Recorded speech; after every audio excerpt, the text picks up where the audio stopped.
গতকালকে করেছিলাম হচ্ছে পুশ ডে। তো পুশ ডেতে সবার ফার্স্টে করেছিলাম হচ্ছে ইনক্লাইন ডাম্বেল প্রেস।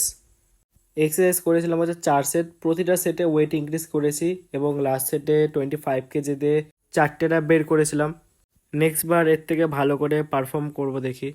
তারপর করেছিলাম আমার সব থেকে প্রিয় এক্সারসাইজ ফ্ল্যাট বেঞ্চ প্রেস। এটারও 4টে এক্সারসাইজ করেছিলাম, প্রতিটা র্যাপে ওয়েট ইনক্রিজ করেছি। এই এক্সারসাইজটা ভালো করে পারফর্ম করলে দারুণ পাম্প আসে চেস্টে। তারপর করেছিলাম হচ্ছে পেক ডেক ফ্লাই, এটা করেছিলাম হচ্ছে 3 সেট, প্রতিটা রেপে ওয়েট ইনক্রিজ করেছি। এবং লাস্ট এক্সারসাইজ হচ্ছে চেস্টের কেবিল ফ্লাই। তো আজকে চেস্টের মতন ওয়ার্কআউট শেষ। তারপর করেছিলাম হচ্ছে শোল্ডারের জন্য শোল্ডার প্রেস, প্রতিটা র্যাপে ওয়েট ইনক্রিজ করেছি এবং লাস্ট ওয়েট নিয়েছিলাম হচ্ছে 15 কেজি দিয়ে।